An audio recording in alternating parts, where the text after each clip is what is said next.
How you doing? Yeah. What's up? How y'all doing? You know, it don't matter how I adjust my mic before I go live. I always have to still adjust it. But anyway, um, happy Thursday. Welcome back to the stream. I hope you guys had a great day today. Today we're going to do two things. Number one, I'm going to show you guys how to make simple basses in Serum 2, but just using a saw wave and just post-processing in the effects tab, and that is it. The only thing in the front page of Serum 2 is just adding like a sub, but that's really it. And then two, we got some reactions that we have to look at. There is a lot of MKBHD videos that I have missed out, about 3 videos of those that I have missed. So we're going to react to those 3 videos. They're about averagely around 10 to 15 minutes long per video. So you're looking about 30 to 40 minutes of video that we're going to react to from Marques Brownlee. So I was messing around in Serum 2 before stream about an hour ago actually, and I made this bass and I thought it was really cool and I wanted to share it. So that's exactly what we're doing. So without further ado, let's just go ahead and let's head over to Logic and let's head over to the second scene like these. Okay, so let's duplicate this. Check. Yep, we're working. Sounds are working. Let's go ahead and just take these off. There we go, because we were doing some post-processing. Now, the bass that I made, it's called Robot Saw. Where is it? Yeah. So this is the bass.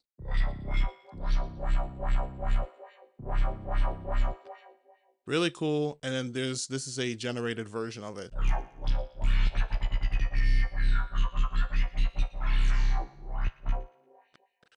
And this is just the raw preset, but with some more third post-processing. This is what it sounds like. So really cool bass. And as you can see, if we go back to the first one, it's just a detuned 2-voice unison detuned saw wave with a sub, and all the effects is right here. So I'm going to show you guys how to make something similar to this, but you know, just to give an idea of what you can do with a simple saw wave and nothing else. So we're going to get our saw here, and we're going to add our sub in later just so we can focus on the effect that we're doing to the saw. So anyway, so we got a simple saw. We could give it a unison already like that, and we can turn down the randomness like that. All right, so let's go to the effects.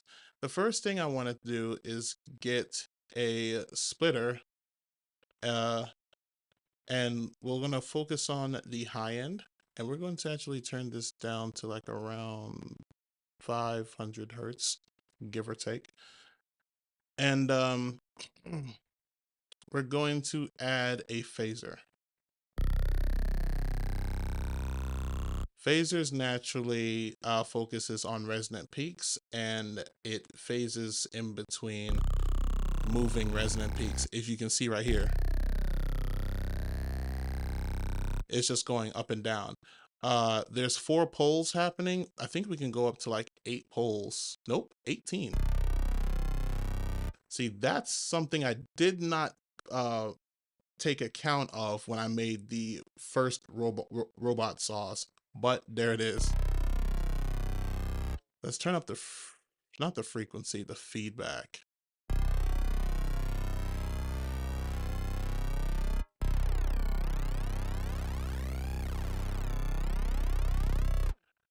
So let's take LFO1 and let's do sample and hold and turn it smooth, put it to a bar.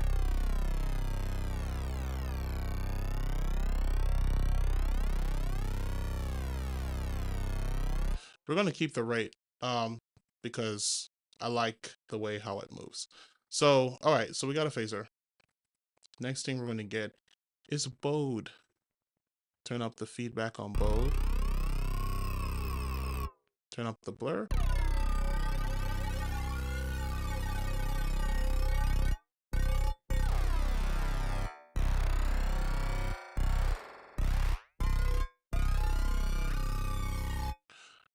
Sounds great. See, already, mind you, this is just a saw wave. We haven't done anything else in this page. It's just, so far, 2 effects. 3, really and truly, but 2 effects.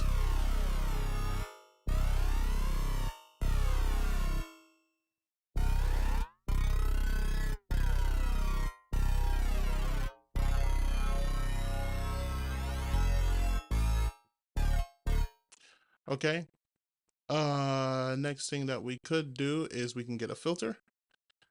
And let's do a regular band filter. Give it some resonance. Turn the drive up.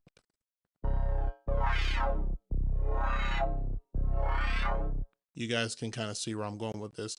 I'm going to take LFO2 and we're going to modulate that. And we're going to make it go just a bar.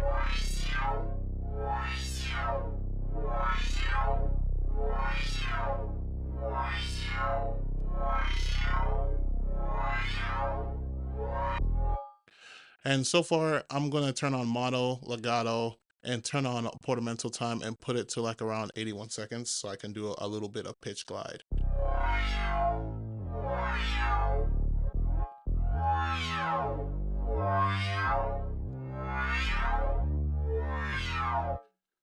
So far, I like that sound.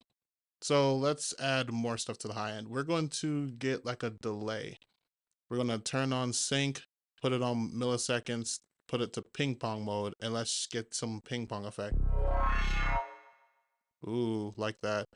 Maybe probably just a little bit less Q. I like that. Yeah, that's nice. Okay, what else can we do? We could add distortion, but I never tried chorus.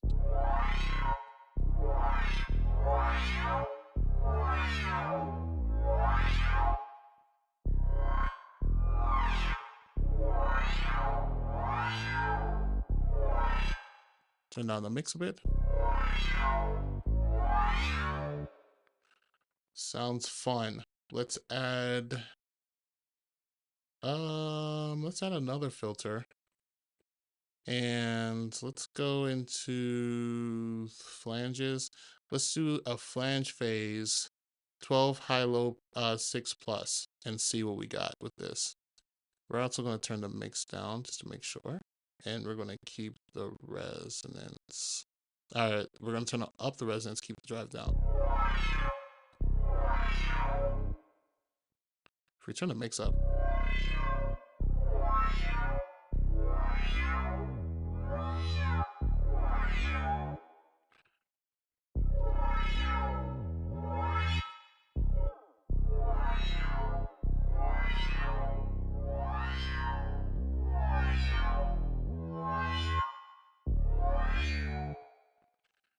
If you get like I have like note tracking, I have yet to really understand how to note track properly.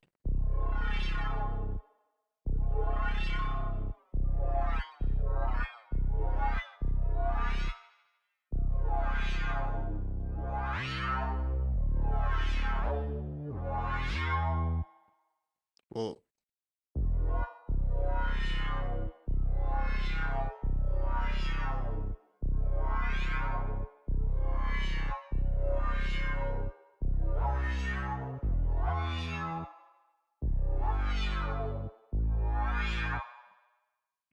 it's a bit out of tune, but it'll work for now.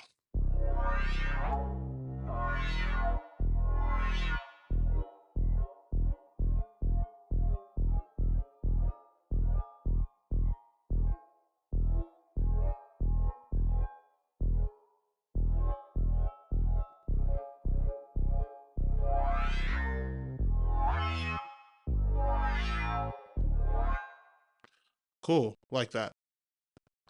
All right, so now we're going to get a compressor, multi-band, boost up the threshold.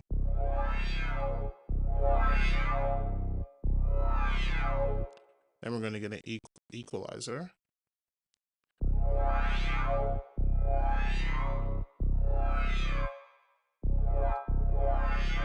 That's nice to know. We're going to go ahead and take away the sub on this, and we're going to just... Then we're going to go back here. We're going to turn on oscillator B, but we're going to make it direct out. And we're going to get a sine wave, give it some tube distortion. And we're going to turn the levels down. We're going to turn LFO 2. We're going to modulate that to the level.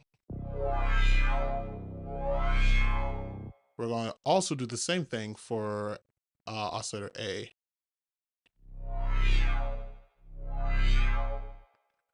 Maybe just like, we don't have to go all the way, but just kind of like...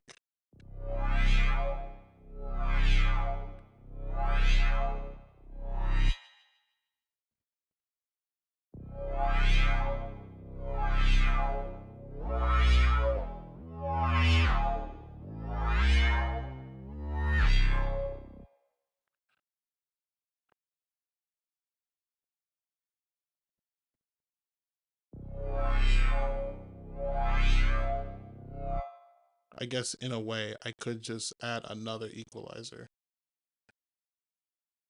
and put, not an equalizer, another filter, and just use band 24 and boost the drive. Ooh, wait a minute. Let me remove this, put that back. And let me go to this filter. Let's turn down the mix. Oh my lord. Let's turn down the drive, maybe. Alright. We got some interesting...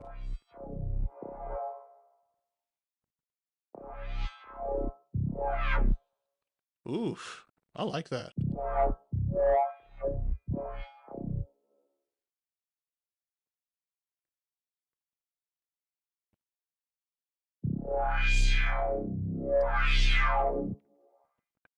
All right, definitely need an EQ after that to just calm down.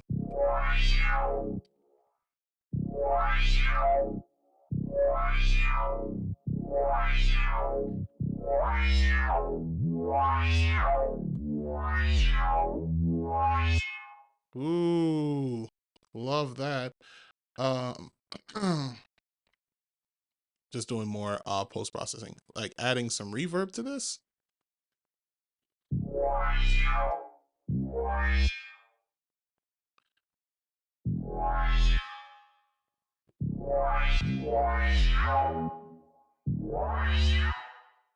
I could do either reverb or add another delay and do the same.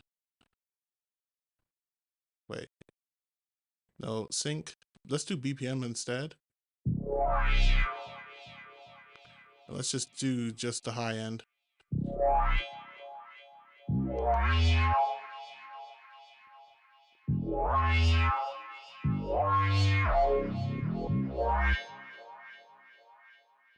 Turn down the mix bit.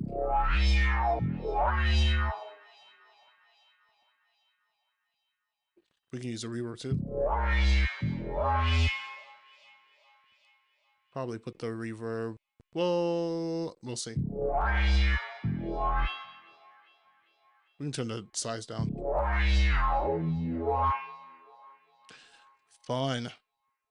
These are fun times. And yeah, this is, I know it's a lot of processing, but it's not too bad. I mean, you can do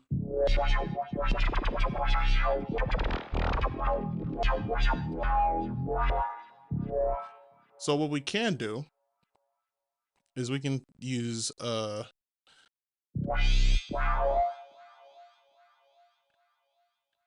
we can do is we can take macros, modulate this to do whatever.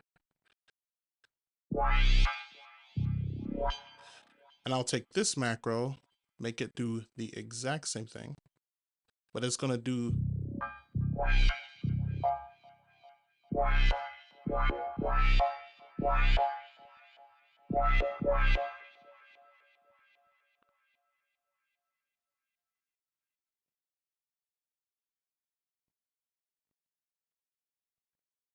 I'm just trying to see.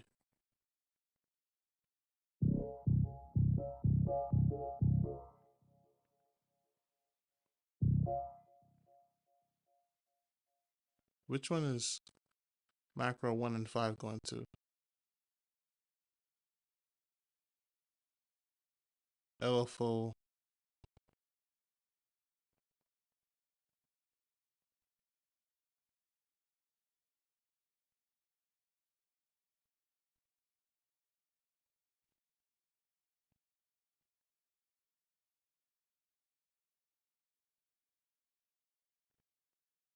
It's the same ones.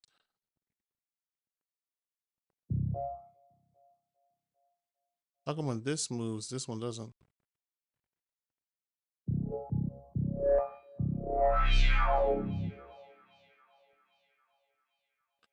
Let me remove and let me add this. There we go. I think I had it, honestly, I think I had it at, you know, but anyway.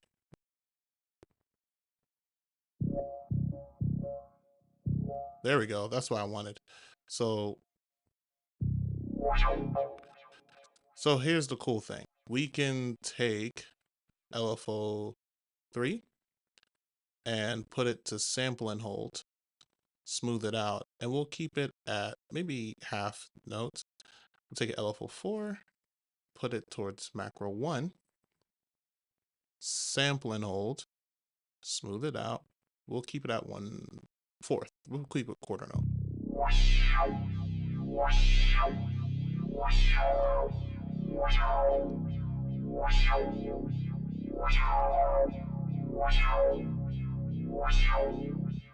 There's like this little recoil effect.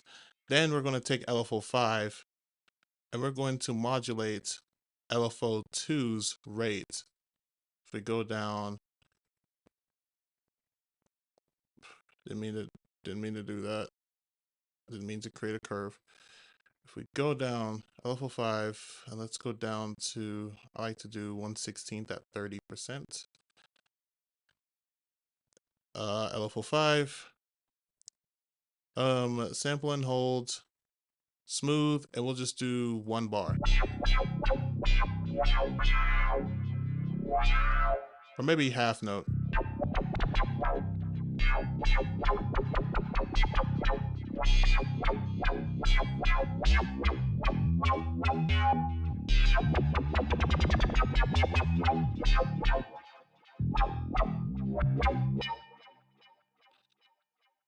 Or we can probably just do like not 16th notes, but maybe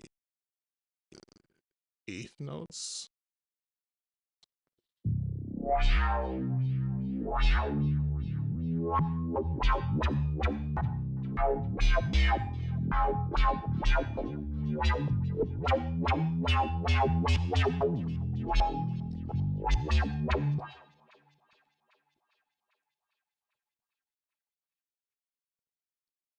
And yeah, that's pretty much the patch. So I mean, really cool sounds with just messing around with the bandpass filter to get like one of those whippy sounds. And the crazy thing is, like I said, this is just a saw wave and then sub bass that comes with it. You can. We haven't even messed with any of these parameters. Like for instance, we haven't messed with the sync.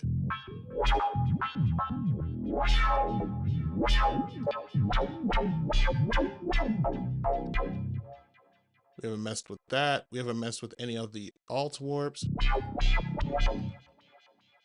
Distortion, we haven't messed with like Signfold or anything.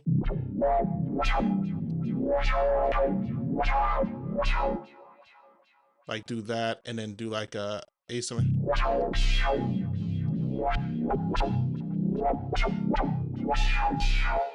Like really cool stuff like that. We haven't even done that. Let's see.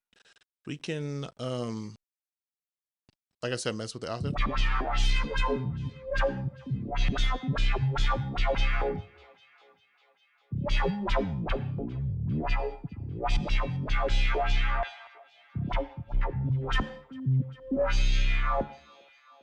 If we take LFO6, that's just doing some. What's LFO6 doing? Is this? Oh, this is where the other one went. LFO.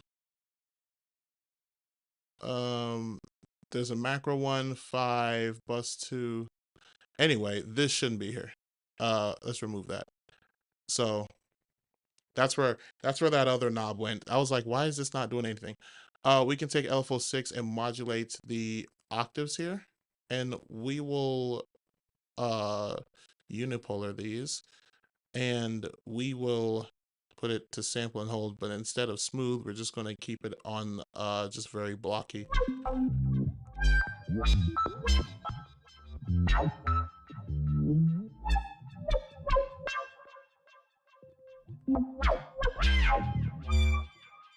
We can turn up the rate to get more crazy, like quantized.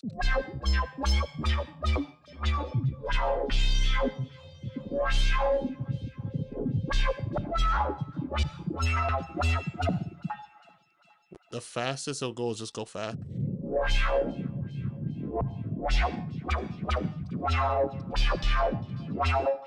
What if we smooth it out? See what that looks like.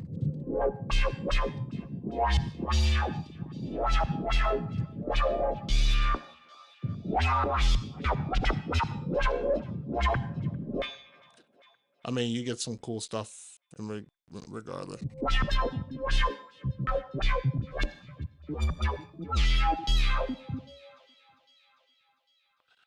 And then obviously, if we turn on our...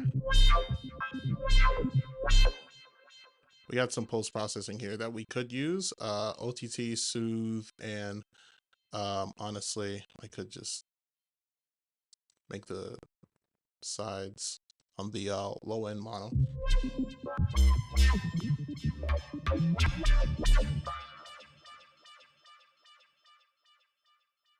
Let me turn this down. Well, I mean, this can stay.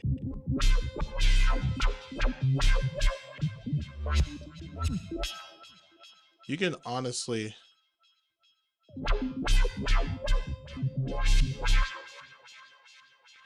If I added, like, pitch map, for example, to C natural minor.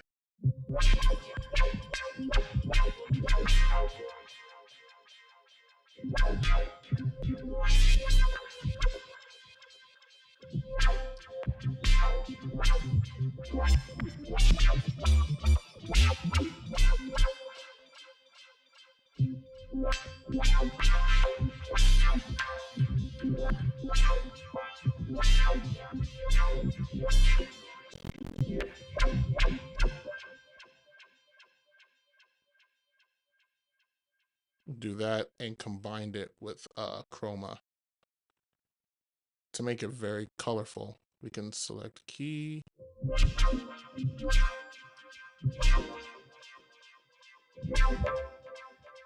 Turn up the high quality, turn down the...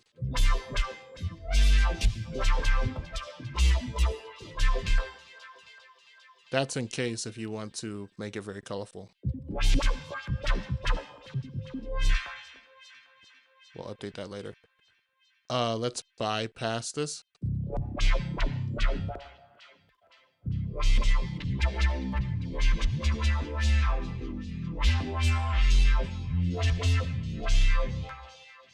Cool.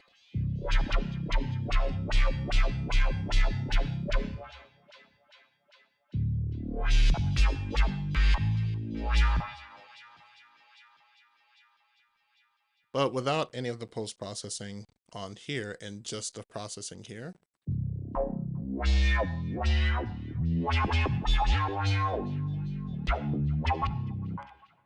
I mean, honestly, it sounds really cool. Let's go ahead and save this. And we'll call it Robot Saw 3. But yeah, that's all I wanted to show you. Really cool way you can make really simple take a simple saw wave and create a cool bass by just using the effects section processing in Serum 2. Same way how I kind of do creating basses like in Phase Plant by using just a regular saw wave. So yeah, if you guys like that, let me know if you want to see more sound design sessions like that.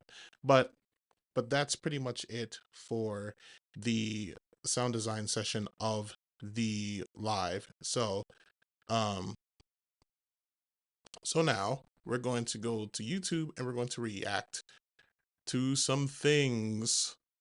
We got like I said, we got some Marques Brownlee.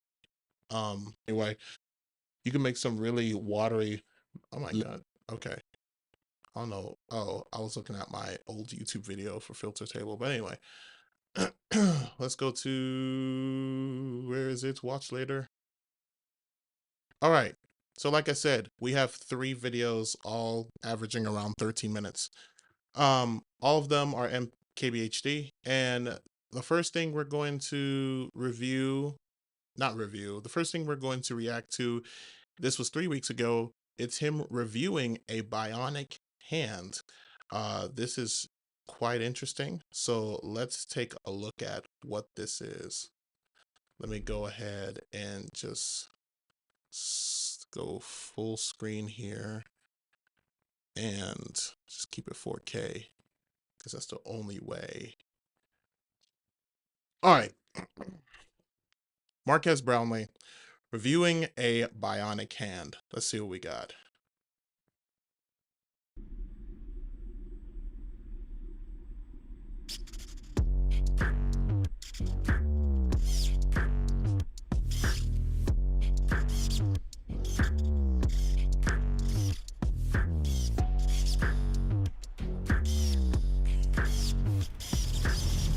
Tech reviews are getting kind of weird, huh?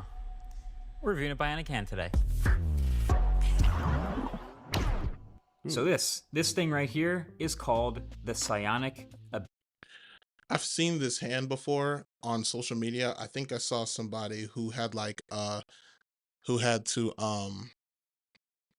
someone who didn't have, I think this person didn't have either the right or left limb or something like that, but like all this was kind of like off right here. So, and this person used this bionic hand for the first time, and it was incredible. When I first saw it, I saw it on Instagram.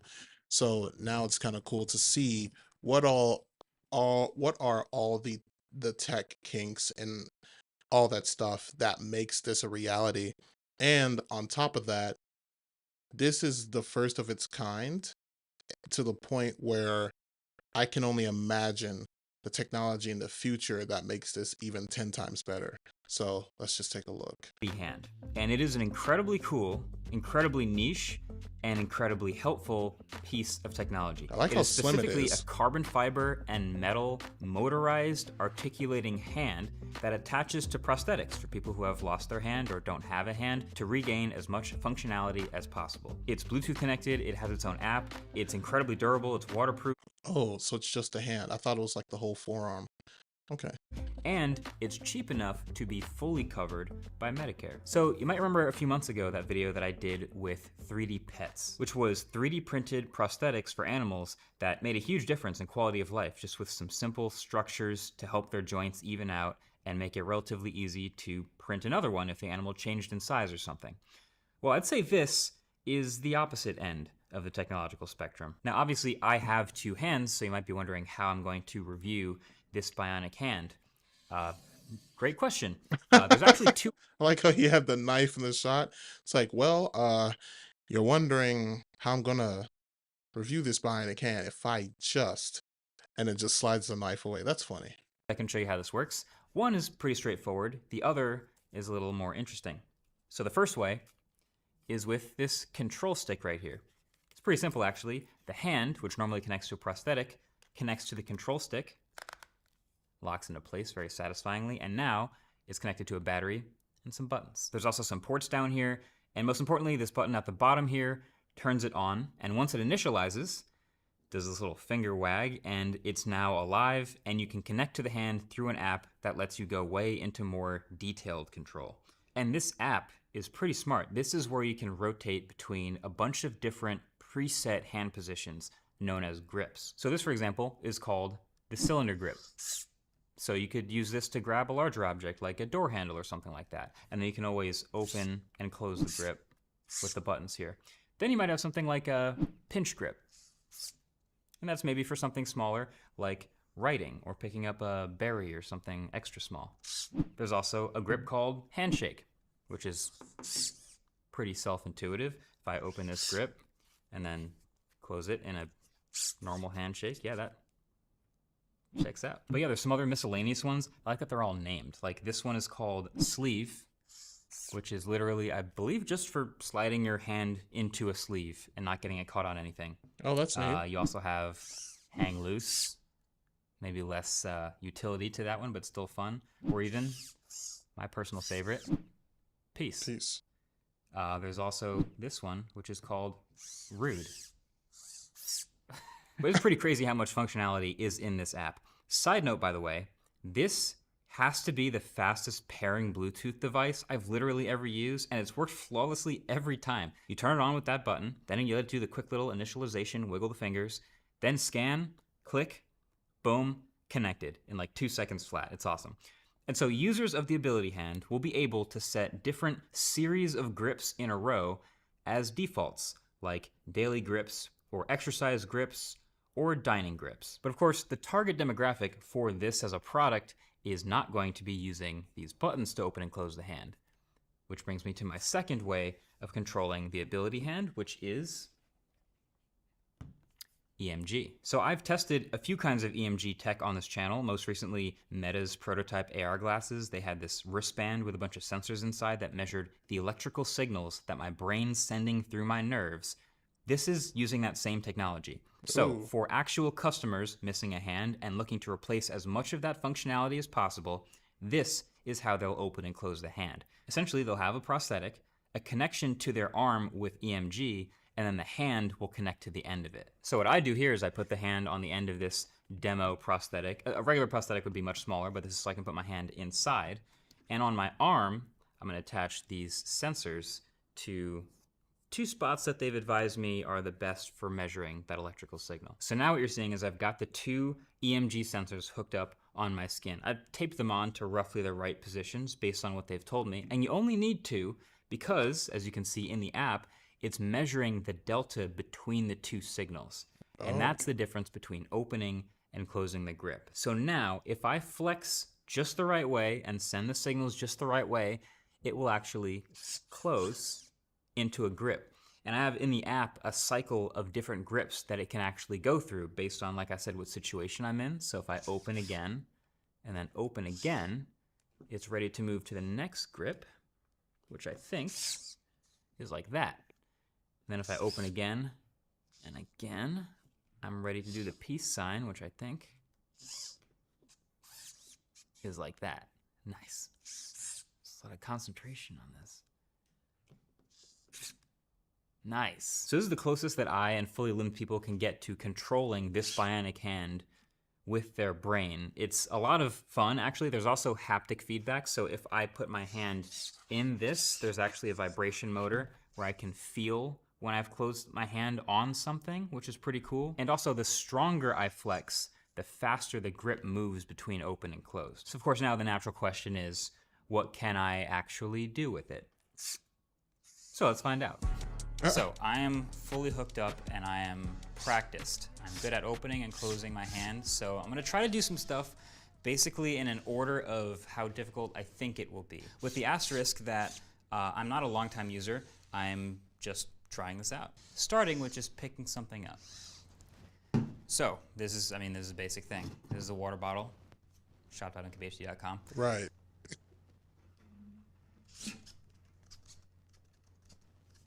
Okay, there we go. I picked it up. And I do actually feel the haptic feedback in the hand, basically. So when I touch something, you can maybe even hear it a little bit, but I do feel it. But yeah, that's the simplest thing, picking something up. All right, so next thing I'm going to try to pick up is much smaller, which is why I'm switching it to the pincer grip to pick up smaller things. Ooh, it's a little harder, smaller.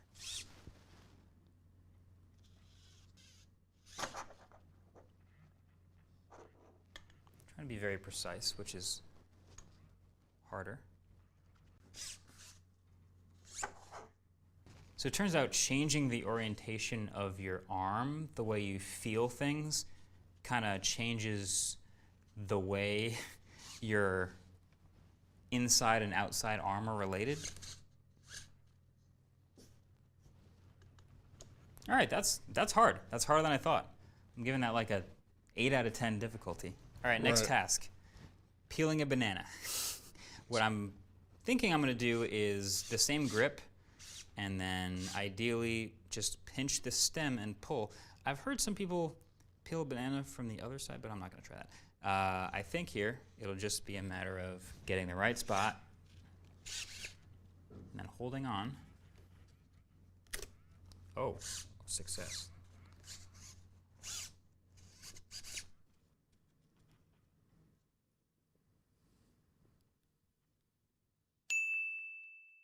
It did it.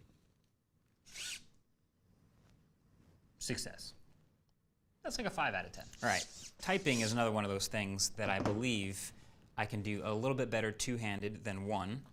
So I'm switching to the pointer grip because I feel like I'm not going to be able to do full-on regular typing, but you can still hunt and peck here. From there,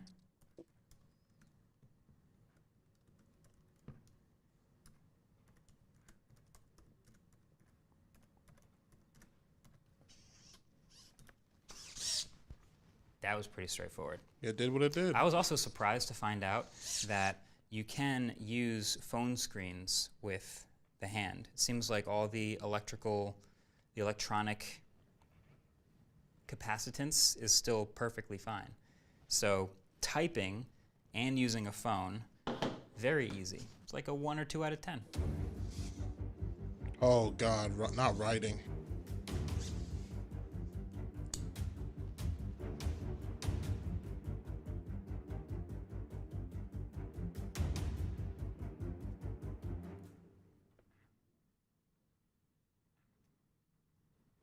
I mean, he's doing it. Not my most beautiful effort of all time, but I did write something.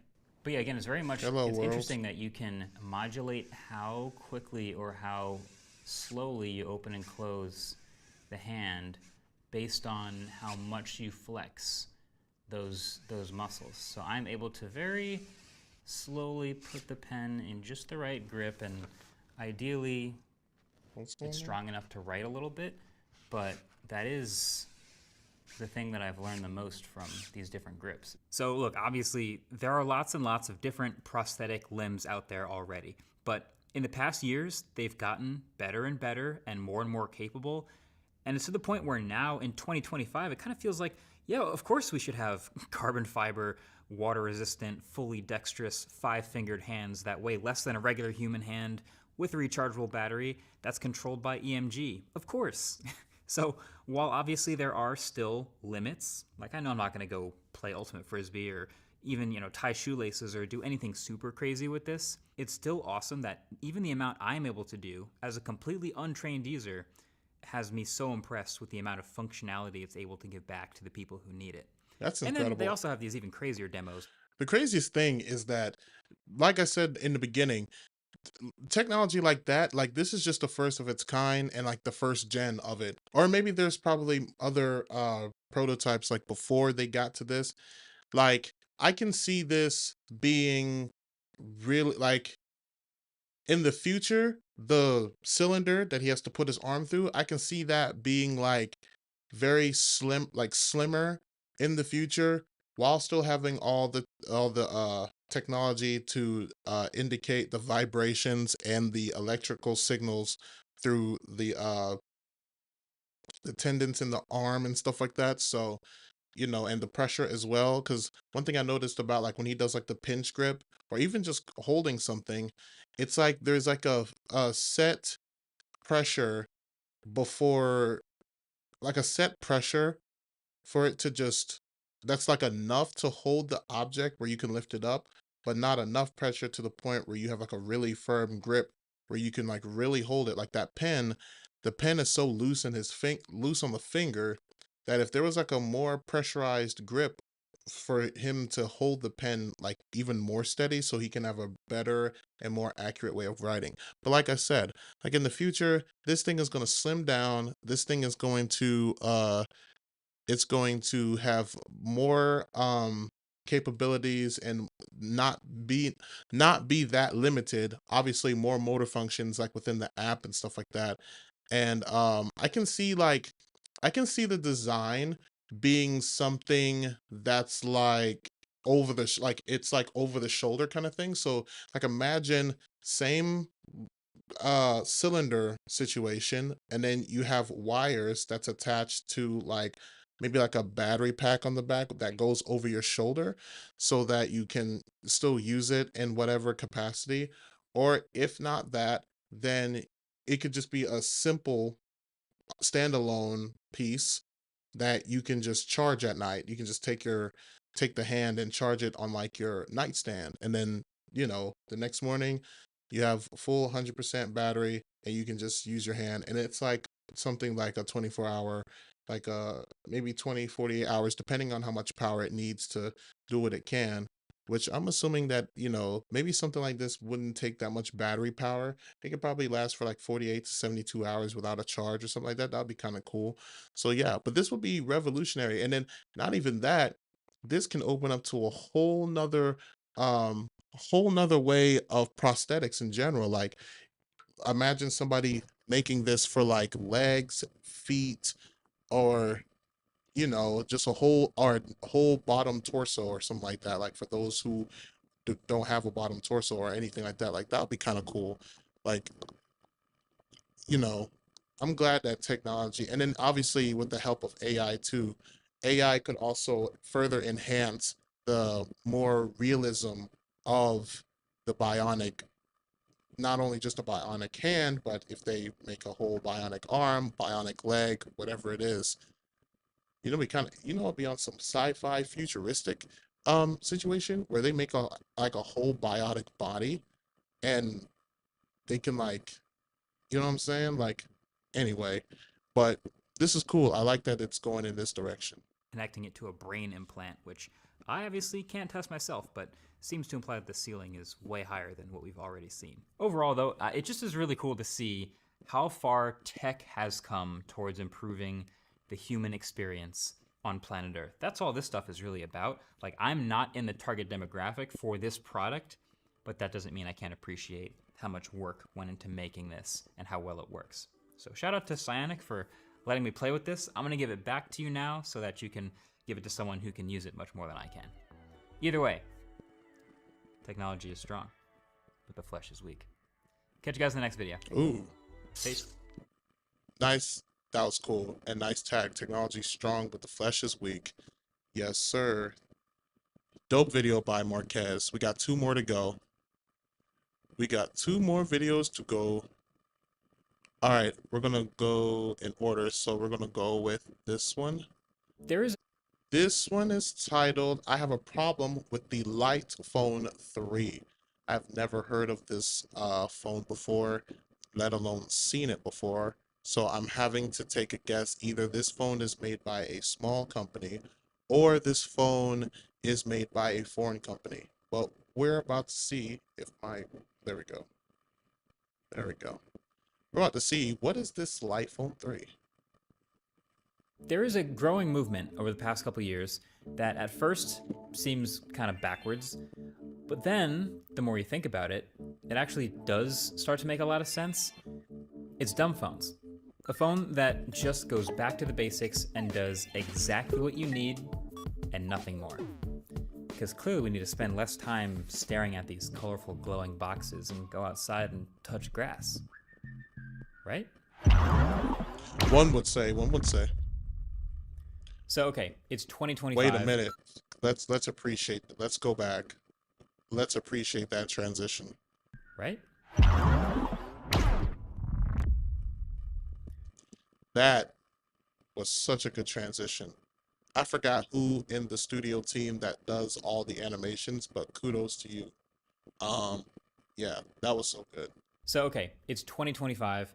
Smartphones do everything. They're amazing, and they have been for a while. And I think we all agree that they're a net positive for humanity. They're incredible at connecting people across the globe. They give us access to information everywhere. They've revolutionized modern photography. They've created entire new economies around them. Amazing. But along with all of that good comes some trade-offs naturally. And one of the biggest ones is that they're designed to keep your attention and to be addicting. There are apps that literally their sole purpose is to maximize your screen time, to send you distracting notifications, to hook you back in, and just give you little strategic hits of dopamine here and there to keep you plugged in as long as possible. So the idea is simple. What if we just took all of that extra stuff and took it out of the smartphone and just left you with exactly what you need? And if that sounds familiar, it's because I talked about this in depth in my Books Palma review. I'll link it below that like button if you want to check that out. But I didn't even see this that concept before. isn't exactly new, but this particular phone is the most interesting version I've seen yet. This feels like if someone was assigned the task of designing a dumb phone that a smartphone lover like me would still be tempted to use. I wonder if because as I'm thinking about this phone, I'm thinking of the president of the United States, because sometimes, I remember watching an interview, I believe Barack Obama was still in office, and they gave him a dumb phone. So there was no social media, um, there was no camera, there was no music you could play on it. I think it was just like, I don't even know if you can check your email on that phone. I don't even think there's the internet on the phone. I think it was just call and text, and that was it. So, but I wonder if this is an equivalent to what they would give the president just for national security reasons. Maybe not this specific phone, but something close to it. And this is about what they would make.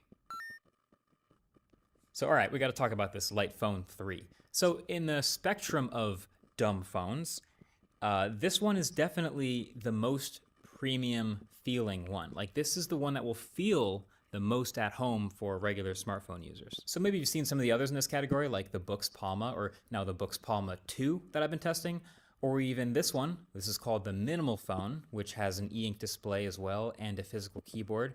There was also the Light Phone 2 and the Light Phone 1 before this, but the Light Phone 3 I was immediately drawn to. It's not e-ink. This is an OLED display under matte glass, and it's wrapped in this all metal body. So it's this cool little all black box with big clicky buttons around it. The bottom of the front here is this large speaker grill, which throws me back to the HTC One M8 days.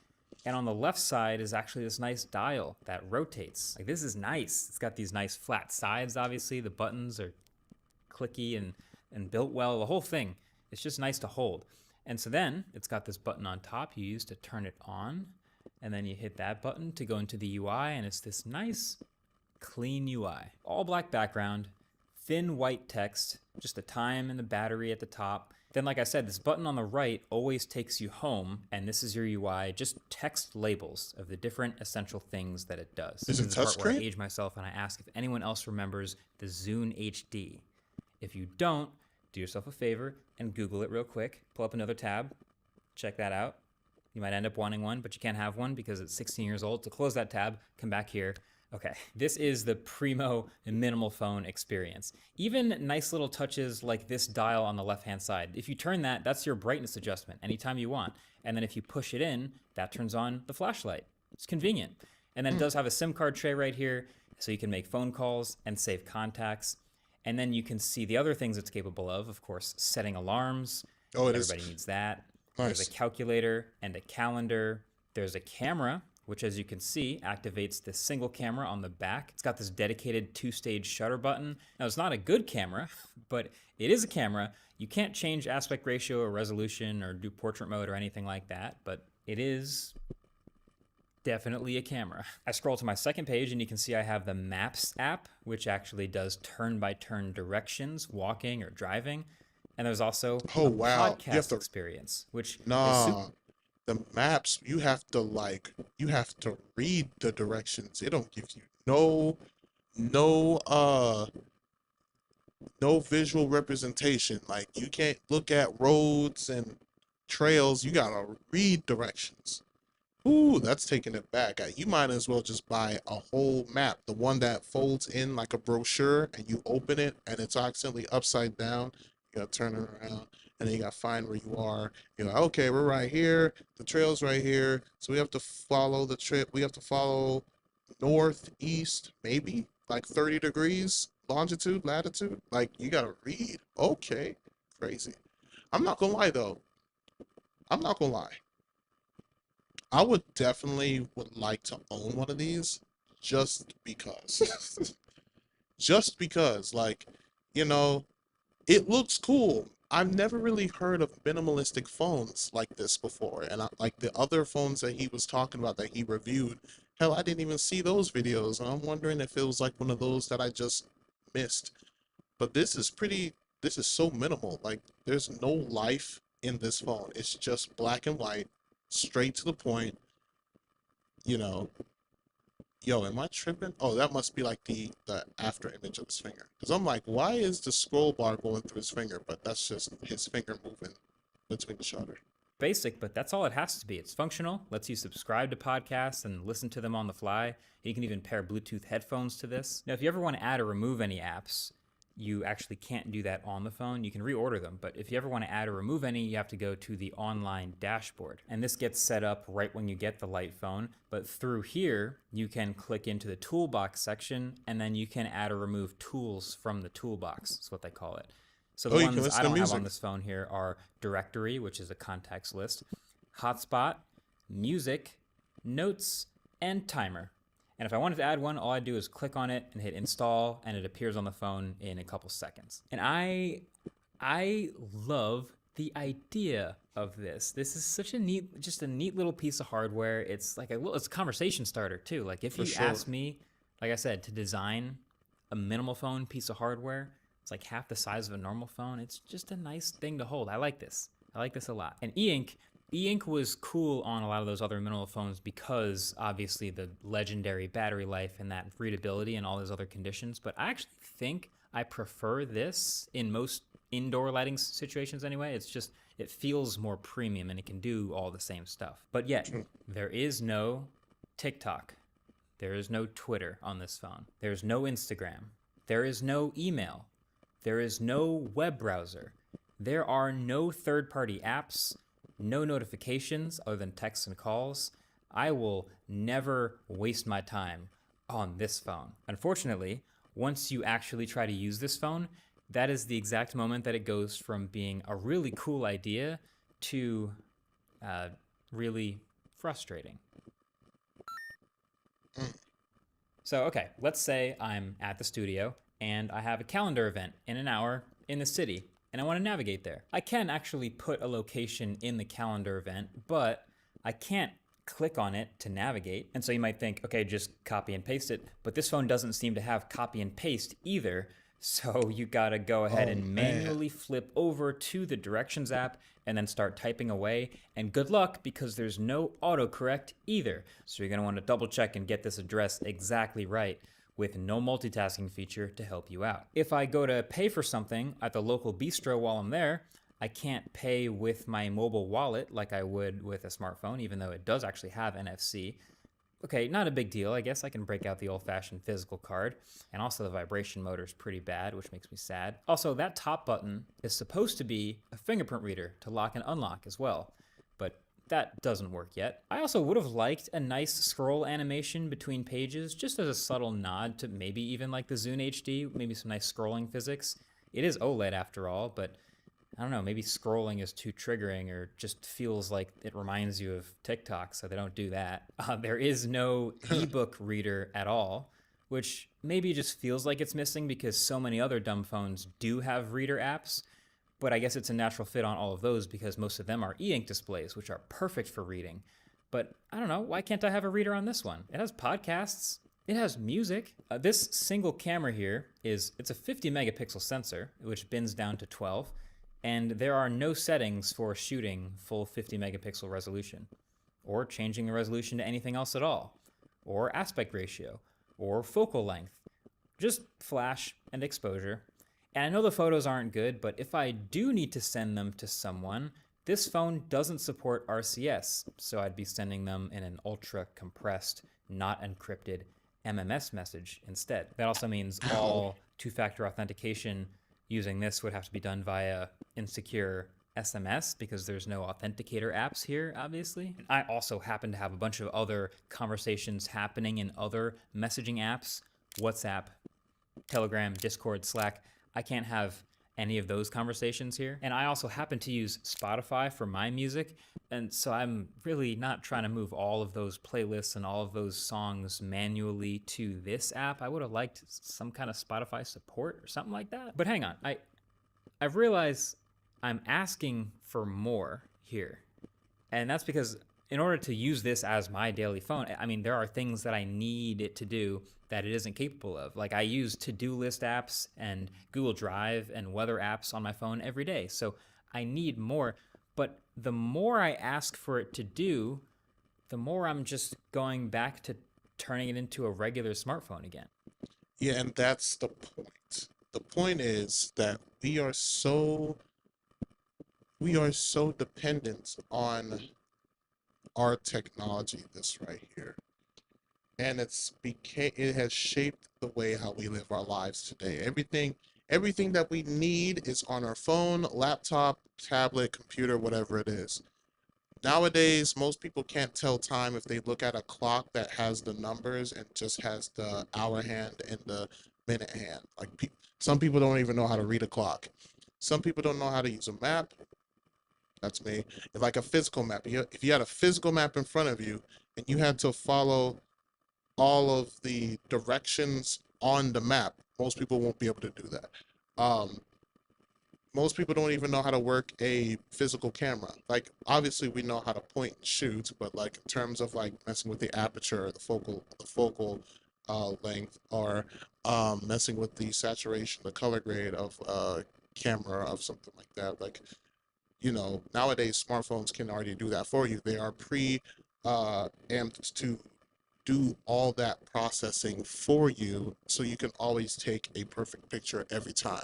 Unless you're a camera nerd and you understand like how to tweak certain things. But the average person isn't a camera nerd. So, you know, and then, you know, other things like spelling. Oh my God, spelling has become like most people don't know how to spell. They can spell words, but they can't like autocorrect has like destroyed the way how we can, you know, make sure that we're typing everything correctly. We have autocorrect to help us spell words that aren't too big in vocabulary, maybe simple words. We just keep, like if we're spelling the word restaurant, like where does the A and the U go and all that stuff. Like this is what our lives are is in this phone. So when you have a phone like this, a minimalistic phone that doesn't have social media, that doesn't have web browsing, that doesn't have email, doesn't have all the essential things that we need to function as basic humans for everyday purposes, then it's you start to realize how much how much we depend on a phone to do basic functionality.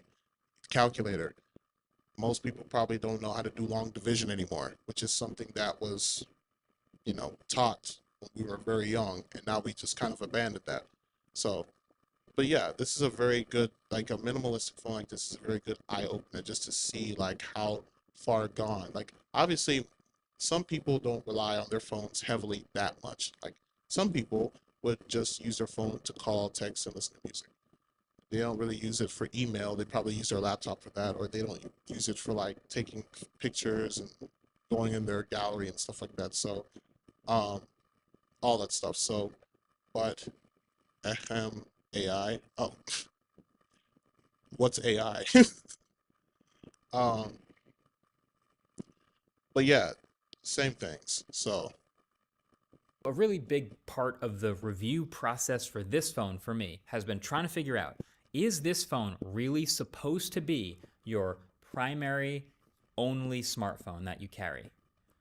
Or, if we're being honest, is it more just like you do have this as like your main phone, but you also carry like another smartphone in your back pocket, or you have a computer in your backpack or something everywhere you go? Because that's two very different ways of looking at this product. And maybe just because I can't make this my main phone doesn't mean other people couldn't. Like maybe this could be for a kid who, this is their first smartphone and, their parents are getting this for them so that they can't also drown in TikToks. Or maybe a particularly offline professional, or just someone who prioritizes minimizing distractions at all costs. Like this could be fully functional technically for those people. So just because it's not for me doesn't mean it's bad. Think of it like a bicycle. Like for some people, that will be their primary and only means of transportation. For a lot of other people, it'll be more of a fun weekend recreational cruiser. At least that's what I would say if there wasn't one more overarching reason why probably nobody should buy this phone. Look, this phone is nice. It is built well. It is satisfying to hold. It's unique, and it's for a niche. I ain't gonna lie, if this phone is no more than $200, like this phone got nothing, got no social media, no nothing. Like this is all minimalistic. Not 200 is even. I've seen $200 budget phones that has all the bells and whistles. Not even that. This phone right here should be no more than $100, and that's just being generous. Really and truly, this should be like $50. This should be $50, $50 to $100. If it's any more than that, y'all are bugging. You're bugging. But there's no way anybody should pay $800. Absolutely not. Yo, $800 for what? For what? Do you know what you can get for $800? A whole Google Pixel Premium, basic, a basic flagship Google Pixel 6A or something like that, or even the Pixel 8 even. Like for $600, you could get a Samsung 36A. For $600, $800, you can get one of them iPhones XDR, like the budget phone iPhones. You can get that, the base model. Bro, for $600 to $800, you can get a full-on iPad Air base model. For $600 to $800, you can get a Mac Mini base model, which has way more power, way more battery, way more high-end processor chips, way more CPU and GPU. Nah, like you are crazy. A light phone, a phone that don't got nothing but the basics: text, call, calendar, calculator, a timer, and a flashlight. And you're gonna pay 600 to 800 beans, bro? You are bugging. Absolutely not. Absolutely not. They really thought they was cooking with the price. No, for real. With $600 to $800, I could buy myself a mute. No, no, dead ass. Like you can buy right here. Ready? $600 to $800. This is what you can get if you were building your own studio, right? $600 to $800. Obviously, let's just exclude the laptop because that's going to be the most expensive thing. But for $600 to $800, you can get a mic with a pop filter. You can get um a cheap audio interface. You could get a MIDI controller, either a small one or a 61 keyed one. You could get some decent monitor speakers. You can even get a monitor. Like there are monitors that are like $100. It won't be like the best monitor, but it's a monitor. Like you can get like for $100, you can get a monitor that's a 2K monitor, 27-inch, 165 hertz, uh, high refresh rates, 165 hertz, for like 100 to $150. Like that's the starter kit. You can get some cables like USB, USB-C. You can get those adapter cables.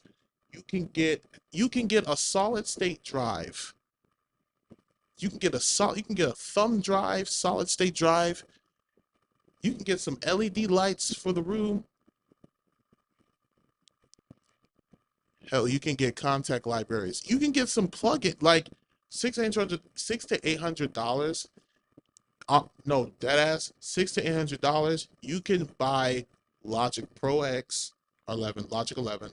You can buy the full suite of Ableton. You can buy like you can buy a whole bundle of plugins either from Sound Toys, from Melder Productions, or whatever. Like for $600, like you can buy the most expensive thing is the whole 16 that took a whole ass day to render. Right. Exactly.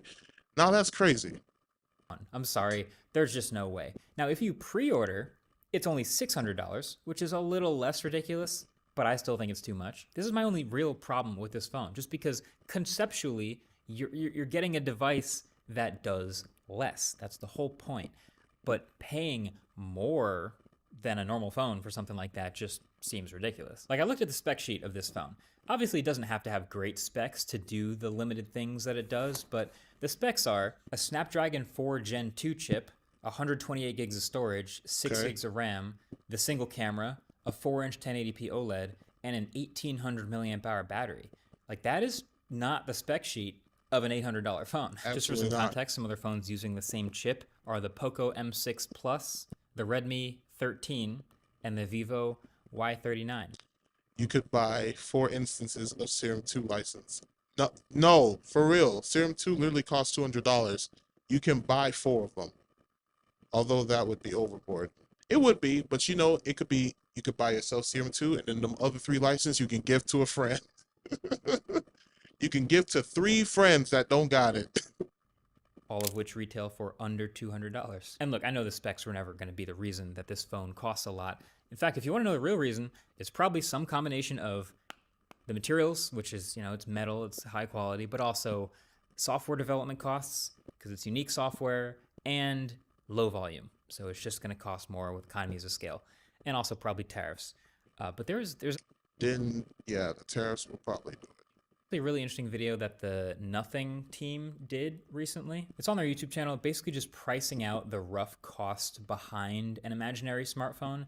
It's really interesting. I'll link it below if you want to check it out. But, understanding that a pretty niche, low volume phone like this, that's also made of all metal and IP54 rated and with a pretty massive front speaker and a bunch of other kind of oddly shaped parts. Like economies of scale says, okay, it's not going to be the cheapest thing in the world, but it's just hard to get all the way to $600 to $800 for a phone that does less on purpose. Like when you could pay $500 and get a full-fledged smartphone and then just put a minimal launcher on it and then just delete the apps that you don't want to use. That part. You know what I mean? Like the Light Phone company could have theoretically made a launcher app instead of a phone, but then they couldn't have charged $800 for it. So I get that the point is on this phone, you can't get trapped doom scrolling or on TikTok, while on the regular phone with the launcher, you still could technically.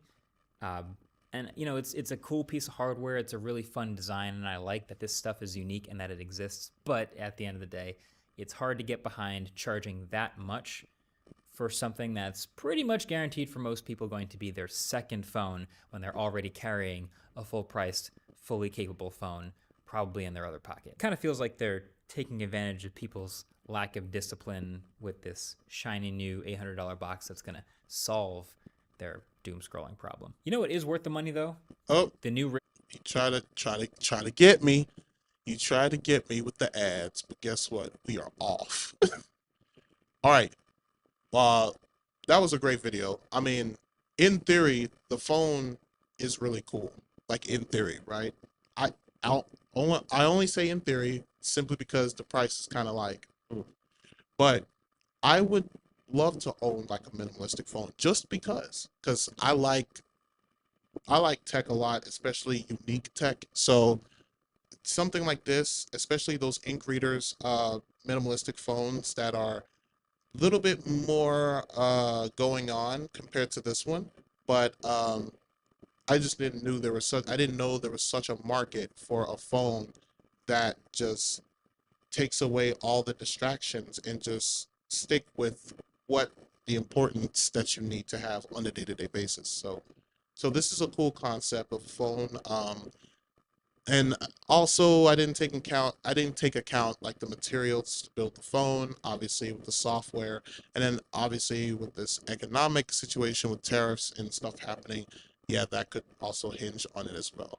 But nonetheless, I do like the phone. I like how very simplistic it is. Um, so yeah, really cool. But we got one last video to react to, and this is the CMF Phone 2 Pro, budget phone of the year. Something tells me this phone is going to be like around $200. It's 10 minutes, and then that's the last video we have to react to. Marquez Brownlee, let's get it. So there are Uh, I feel like we reacted to a phone that looks similar to this, or maybe it's the CMF like phone one, maybe. But let's see. mixed thoughts on the looks of this phone. That makes sense. There's also some mixed thoughts on the specs of this phone, and that also makes sense. But I don't think there's any mixed opinions on one thing: it's a damn good deal. This is the CMF Phone 2 Pro. So for those of you keeping track, that means that the budget Automatically, I do like the design of the phone because it doesn't remind me of a Samsung. It doesn't remind me of an Apple. It doesn't remind me of a Pixel or Oppo phone, Huawei phone, or a OnePlus phone. It doesn't remind me of any other phone. The Nothing phone, it doesn't remind me of that. It has its own identity, which I really do appreciate with phones, especially with companies that may or may not have such a huge fan base in terms of like selling products, but very unique companies that just make very unique tech products for the small demographic that urge to have. So I like that it has its own identity. I can't stand another phone company that's just making a carbon copy of like what we've already seen for like the last, I don't know, 3, 4 years. So it's time to switch it up a little bit. It's time to spice things up a bit. So kudos to them for making them different. phone brand, Nothing, has an even more budget sub-brand called CMF that is making a pro version of its second Oh, right. This is by Nothing, the Nothing Company. So this is like their sister branch of their phone company. phone, even though there is no non-pro version. Okay, so it's a little bit confusing, but the bottom line you should know is they've built a budget phone with a pretty distinct design and a set of features versus trade-offs to retail at $279. I was Or close. if you're in India, 20,999 rupees. At this point, I'm pretty sure they're only using the word pro because of the triple cameras. I feel like that makes it like an honorary pro, like it looks like a pro phone, kinda. That's kind of the only pro thing about it, but I think the point here mainly is that this looks and feels like a lot higher end of a phone than it actually is. Like it is a big, bright, high refresh rate AMOLED display with a fingerprint reader underneath. It's thin. The bezels are pretty even all the way around. It's not too obtrusive with a little hole punch cutout for the selfie camera. And it's got a fast fingerprint reader. Obviously, the Nothing Company signature text, um, signature font. That is a nice display. Really light despite having a 5,000 milliamp hour battery. And All then this right. plastic back piece, which I'll get more into in a second, feels kind of metallic on the bottom half, while the other colors are actually entirely metallic feeling. So is it ugly? Okay, I'd say it depends on who you ask. It's obviously unique looking I with don't the think it's flat ugly. back and the metal camera rings.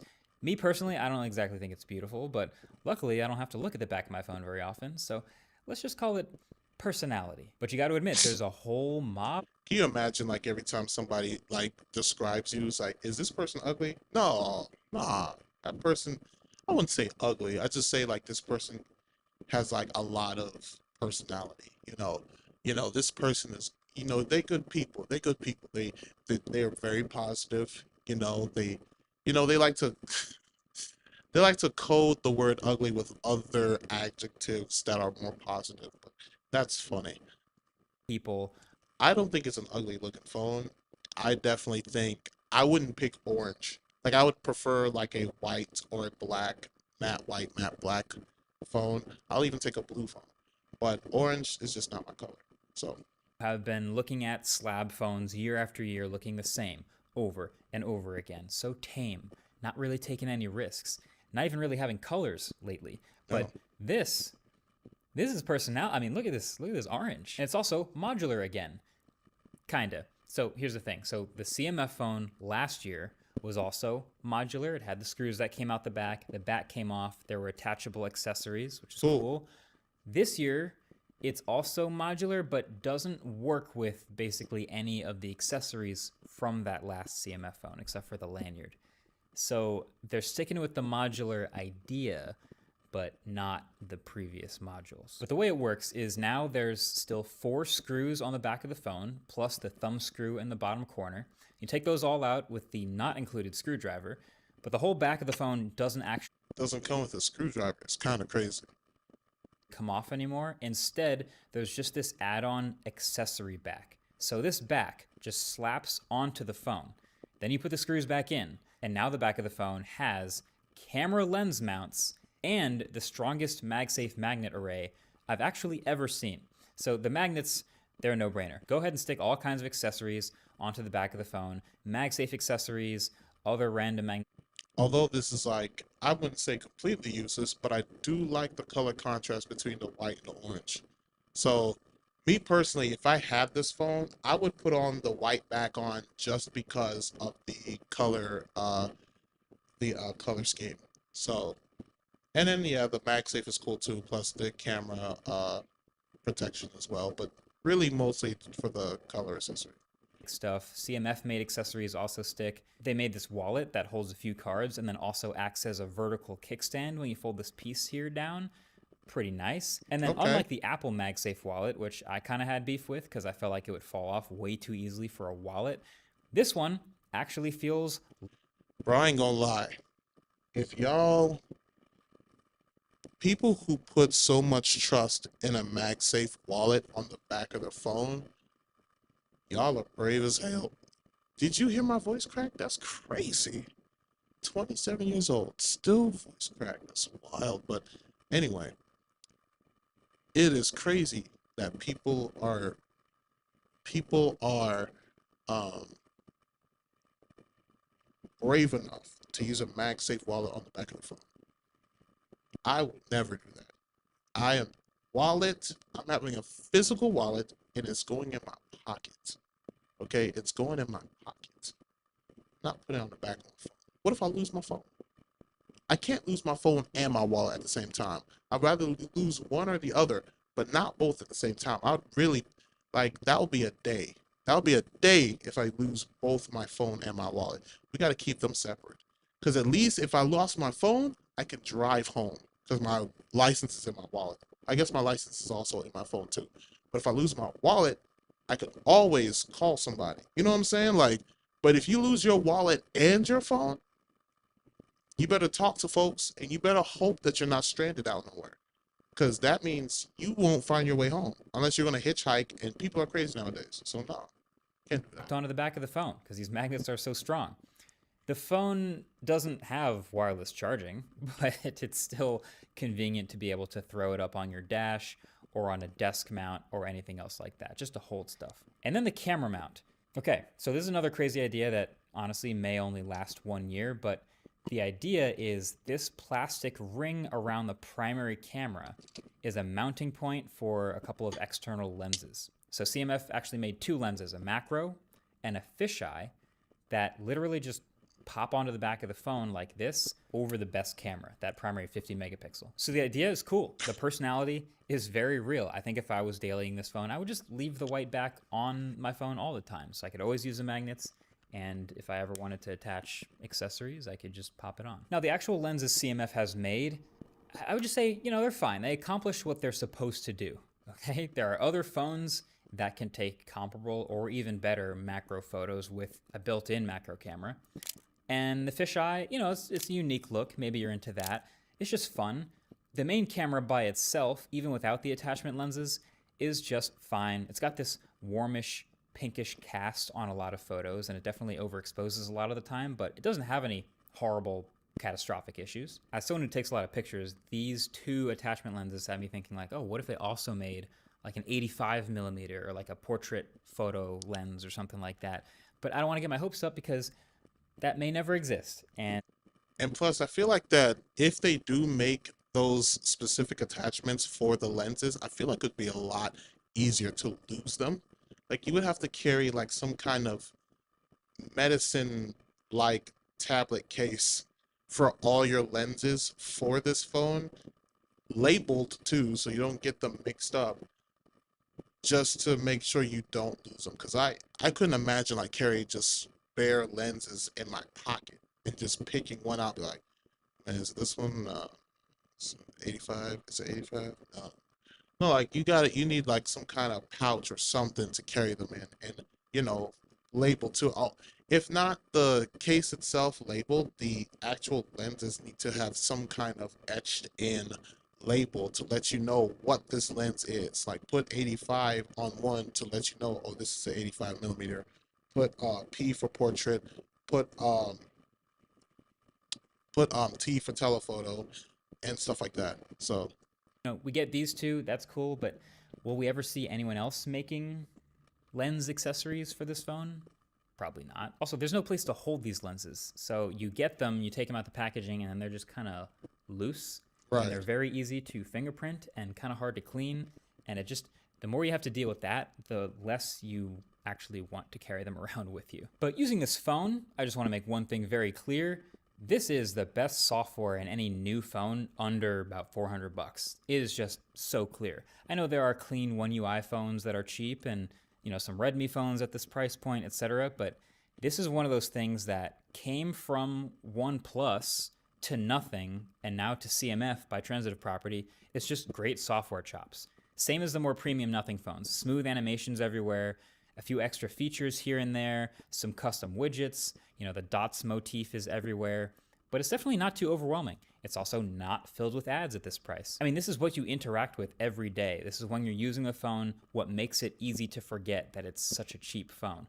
None of the features here in Nothing OS 3.2 are artificially removed from the cheap phone. Like nothing is locked to just a higher end chip or anything like that. It even has the extra button they added on the side for the essential space to open that early stage AI info collection tool thing that they started building. If I never turn this phone around, you might look at it and think it's a Nothing 3A Pro because they're just that close. And this display, I think, is the real strong point. This really seals the deal with what I said. Like, it's a big 6.77-inch panel, 1080p, adaptive 120 hertz AMOLED. It's super responsive. It has a 480 hertz touch sample rate. It gets plenty bright. This one literally up to 3000 nits in HDR, but 1300 nits full screen brightness outdoors. And it even has 2160 hertz PWM dimming. So I think I like everything about this screen at this price. Literally the only thing I'm not a huge fan of is the pre-installed screen protector, because it has this little cutout around the selfie camera and it's not that smooth. But look, one of these phones is $279 and the other one is $459. I was gonna say it's gonna be the right one because of the background. Not bad. Now, there's a reason I haven't really talked about the rest of the specs with this phone, just because honestly, they're not that high on the list of reasons why I would get it. But in case you care, it's running a MediaTek Dimensity 7300 Pro, and I'd say it's perfectly fine for the job. It benchmarks right around the Snapdragon 865, if you remember that. It's about a 5-year-old flagship chip, and it's fine enough to handle some occasional games or heavy multitasking, but also is totally fine just scrolling around and doing regular social media stuff. It also has 8 gigs of RAM and 256 gigs of storage with a micro SD card slot for expanding it. There's also a 128 gig version of this phone outside of the US that's even cheaper. It does not have wireless charging like I mentioned earlier, but it does add back NFC. The last CMF phone did not have that. This one does, so it can do contactless payments and all that good stuff. Nice. The haptics are pretty good. The single speaker on the bottom is terrible, but it also is IP54 rated, so it can get splashed and be fine. And then there is a 5,000 milliamp hour battery, which for a phone this thin, I feel like is actually pretty impressive. It's also 33 watt charging, and battery life has been very good. And then of course on the back, there's our triple cameras, because it wouldn't be a pro phone without triple cameras. Now if you're thinking, all right, it's a cheap phone, so there's pretty much no chance the cameras are actually really good, but they're probably just good enough in regular lighting to get a pass, and maybe the triple cameras are kind of just a stunt to get people to see it as more pro. And then you'd be right. The primary camera is a 50 megapixel sensor with no OIS, and yeah, it's fine. Don't expect to have your mind blown. It works, but like I said, some pink casting, it's not going to do any miracles. Not a lot of depth of field or fast shutter speeds because of the lack of OIS. The telephoto is also only 2x, so it's not a huge zoom, and it's also on a much smaller sensor, so it's sacrificing a lot of light and quality for not a lot of zoom. And then the ultra-wide is in fact much wider than the main camera, so that's good. But it's also a tiny sensor, and it's just 8 megapixels, so it's just kind of more of a fun to have, which I'll accept. I'm glad it has an ultra-wide at all. But between the software and the display, and then all the fun choices they've made with the modularity, it's a great fun phone, but it almost makes me wonder what it would have been like if there was a genuinely high-end version of this available too. And then I think maybe we've already seen that. I don't know if you remember the Moto Z back a couple years ago with the Moto mods. That was kind of similar, attaching things to the back of the phone that were fun Is that and a functional. full JBL speaker on the back of the phone? What? First of all, I haven't even heard of this phone before. So I didn't know Motorola made this phone. But the JBL speaker attachment, that's brave, bro. That adds the thickness to, like, looking at the phone, the JBL speaker attachment looks like it's about almost 100% bigger than the phone. I'd probably say like 70-80% bigger than the phone. That's insane. Gave it real character. In the meantime, though, for $279, I honestly wish this had like all of the bands in the US, because this would be even easier to recommend if it did. But especially elsewhere, I think this is the best budget phone out this year. I'm a fan. There's been a lot of action in like the mid-range phone price, like the $400 space, the iPhone 16e, the Pixel 9a, everything in there. But for sub 300, this is where it's at. Subscribe to see if anything else better comes out this year, though. Thanks for watching. Catch you guys in the next one. Peace. Well. So that is it. That is an interesting phone. I feel like that budget phones are starting to become a very primary thing to take a look at, because all of these premium phones, they're great in its entirety, especially the whole brand new AI software that's coming into light. But some of these high-end premium flagship phones, the pricing is kind of crazy, considering that nothing about it has changed. No innovation or nothing surprising or anything like that. It's just kind of like reused and recycled bits and upgraded chips, upgraded cameras, slightly upgraded batteries, slightly upgraded display, and then the software is really the star of the show on most of these phones anyway, and the software updates, you get for free. So it's like, well, what are you really paying for? You're just paying for a piece of metal. But anyway, thank you guys for joining in the live stream today. I hope you guys had a good time watching. I'm very happy that we've created such a really cool sound in Serum 2 with just using a simple saw wave, which I've demonstrated before, not with Serum 2, but with Phase Plant, and even with Serum 1 with the Snap Heap plugin to help out. So with that being said, I will see you guys next time. Take care. Dane is out. Oh, before I leave, if you guys missed last week's announcement, I released a brand new I almost had a mind blank. I released a brand new track called Thermoshock, which is available everywhere. It is my latest up-to-date, heavy-hitting dubstep track. I'm very proud of it. I'm gonna do like a walkthrough of it soon, and even though I've made the track from scratch live on my lives before, I think there's like 3 parts to it, and then all the way to making the artwork. So yeah, but I'm gonna do a walkthrough so you can get, so there's a video out that you can just watch from start to finish how I kind of constructed this track all the way through. The video probably won't be that long, but the track is heavily used with Serum 2, so that's why. But okay, yeah, Thermoshock is out everywhere. Go check it out if you haven't. The link will be in the description below, and I will see you guys next time. Dane is out. Peace.